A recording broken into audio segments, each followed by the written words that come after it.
Assalamualaikum warahmatullahi wabarakatuh. Aduh, gue gak bisa dapat apanya itu apa? Gue gak tahu.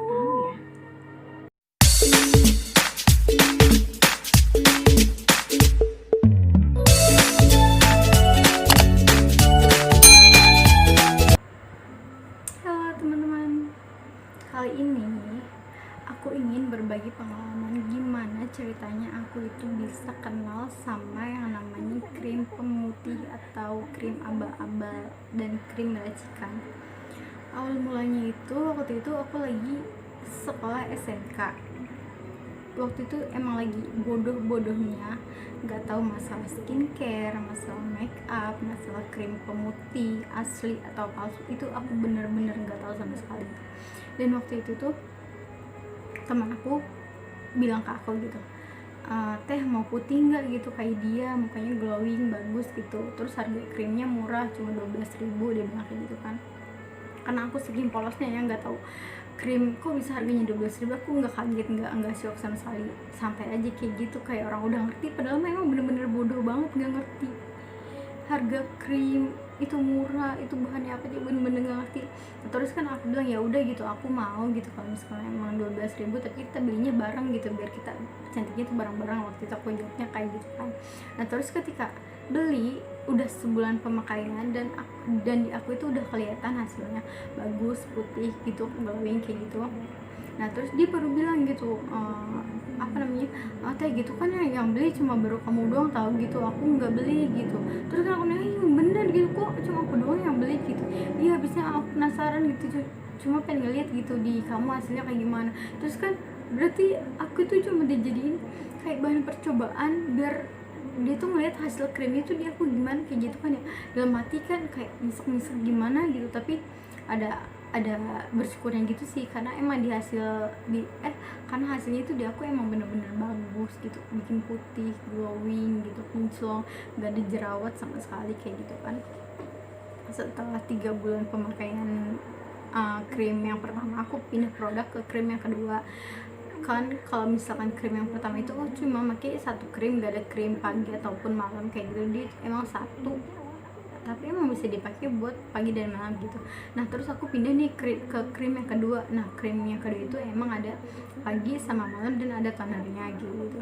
Nah terus pas aku pakai krim yang kedua ini, dia emang putih tapi putihnya tuh kayak putih pucet, kayak putih pucet gimana sih gitu. Abis kayak gitu tuh putihnya nggak rata, jadi di bagian sini putih, nah terus bagian sini tuh hitam sih enggak, tapi putihnya tuh nggak rata, jadi satu muka itu ada 2 warna kayak gitu. Kayak dilihat sendiri aja gak enak gitu, dibilang putih ya enggak, dibilang hitam ya enggak gitu. Jadi aneh aja gitu melihat satu muka ada 2 warna gitu. Udah satu muka ada 2 warna, beda juga sama tangan, jadinya kan aneh. Orang melihatnya kadang juga suka diledekin sih gitu, ih muka putih tangan hitam, udah kayak rainbow cake, udah kayak kotoran cicak, katanya hitam putih beda warna kayak gitu kan ya. Dalam hati nyesel kayak gitu kan ya, tapi ya udahlah gitu, biarin aja. Setelah kayak gitu aku coba searching kan gitu di Google gitu, krim pemutih yang bagus, dan ternyata Teraskin termasuk. Dan Teraskin itu waktu itu harganya 150 kan, harga 150 istilahnya di kantong pelajar itu lumayan buat kantong pelajar gitu. Akhirnya aku beli yang pakai glowing. Dan setelah 1 bulan pemakaian gitu, di YouTube ada tuh kayak iklan, bukan nggak tahu iklan, kayak pokoknya di beranda YouTube tuh kayak ngasih tahu gitu ada krim Teraskin yang palsu sama yang asli. Dan waktu itu aku baru tahu gitu, masa sih gitu krim mahal ada yang asli sama yang palsu gitu. Akhirnya aku nggak tahu nih yang aku pakai itu Teraskin yang asli sama yang palsu. Akhirnya nanggung dong gitu, sedikit lagi pengen habis. Akhirnya aku ngabisin satu paket, bener-bener habis. Setelah satu paket itu bener-bener habis, aku berhenti dari si Teraskin dan balik lagi ke produk awal, si krim yang 12.000 gitu. Ketika aku pakai krim yang 12.000, aku coba nih 1 pot lagi kan, dan aku ketika udah ngabisin 1 pot lagi aku berhenti. Dan selama 3 hari itu muka aku itu balik ke asal aku lagi, yang kusam gitu, yang hitam gitu, yang bulu kayak gitu kan. Akhirnya aku ngeliat yang biasanya udah kebiasaan ngeliat di kaca putih kayak gitu ya, terus ngeliat bulu kayaknya aneh gitu, kayaknya nggak terima, kenapa sih muka gitu hitam kayak gitu, nggak terima kan ya. Akhirnya aku aku pakai lagi kan ya, aku beli lagi tuh krim, pokoknya selama 3 bulan itu aku begitu terus gitu kan.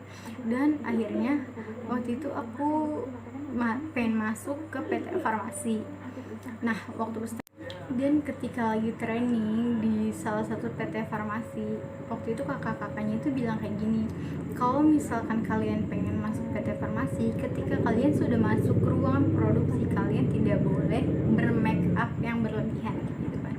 Nah saking aku takutnya kan sama peraturan PT tersebut, ya udahlah gitu, aku mutusin buat nggak make krim itu, pelembab, bahkan lip balm itu aku pun gak pakai sama sekali. Dan selama 2 minggu itu bener-bener muka tuh udah bulu, kusam, jerawat di mana-mana, bagian pipi itu bener-bener banyak banget jerawat, merah-merah kayak gitu, hitam-hitam, gak enak banget dilihat, bener-bener aku mau ngaca aja, bener-bener gak mau, kayak nyimpen foto kayak gitu aja bener-bener gak mau, bener-bener nggak mau foto sama sekali ya kan. Karena tapi aku nyimpen sih beberapa foto, 2 mungkin, itu pun karena lagi acara keluarga kan, jadi mau nggak mau jadi aku harus foto.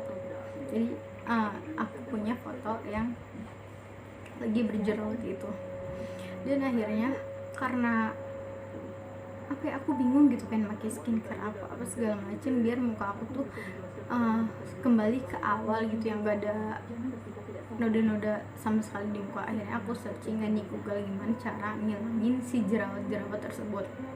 Akhirnya cara ngilanginnya itu banyak banget gitu, harus pakai masker ini, harus pakai masker itu, sedangkan aku tuh orangnya males banget yang namanya ngeracik masker, yang harus beli ini, yang harus pakai itu, yang harus digini, itu bener-bener males sama sekali. Kalau misalnya kita pakai krim kan cuma satu olesan besoknya kinclong, sedangkan ini kita harus pakai berbagai macam masker, harus ngotak-ngatik bumbu dapur, itu pun kita harus makainya secara telaten kan, baru kan bisa kelihatan hasilnya. Dan setelah aku berpikir putihnya cepet gitu, rusaknya dibersihinnya lama banget, akhirnya aku mengubah pola pikir aku. Caranya dengan cara aku berpikir cantik itu nggak harus putih, cantik itu nggak harus kinclong, cantik itu nggak harus bening gitu kan. Aku ngerubah supaya aku tuh nggak harus putih gitu, yang penting muka bersih gitu, nggak apa-apa deh gitu kulit aku hitam, kulit aku sawo matang gitu, kulit aku kayak arang lah hitam kayak gitu, nggak apa-apa deh gitu, yang penting nggak ada bintik-bintik nodanya gitu, yang penting mulus, udah bersih, udah. Aku harus ngerubah pola pikir itu. Sebenarnya kayak terima nggak terima sih kalau lagi ngaca ya, kok hitam banget gitu. Terus kadang kalau misalkan aku kayak lagi ngeliat Instagram atau nggak TikTok gitu, ngeliat cewek-cewek kayak mukanya bening banget gitu, kapan sih ya aku cantik kayak mereka gitu. Tapi kalau misalkan dipikir lagi ya, kalau misalkan kita ngeliat ke atas terus pasti itu nggak ada puasnya. Jadi kita tuh harus sering-sering ngeliat ke bawah supaya kita tuh harus ngerasa lebih bersyukur, apa yang kita milikin, apa yang kita punya itu harus kita syukurin gitu, nggak boleh banyak ngeluh. Dan akhirnya terima nggak terima aku harus terima, ikhlas. Kalau emang aku itu hitam, aku itu waktu itu bulu, dan akhirnya aku harus berusaha gimana caranya itu aku bisa ngejaga muka aku itu bersih. Nanti di video selanjutnya aku bakalan cerita dan aku akan bikin tutorialnya gimana caranya aku ngerawat muka yang berjerawat jadi ke muka normal aku. Next time aku akan bikin videonya, tonton terus videonya next time. Dadah.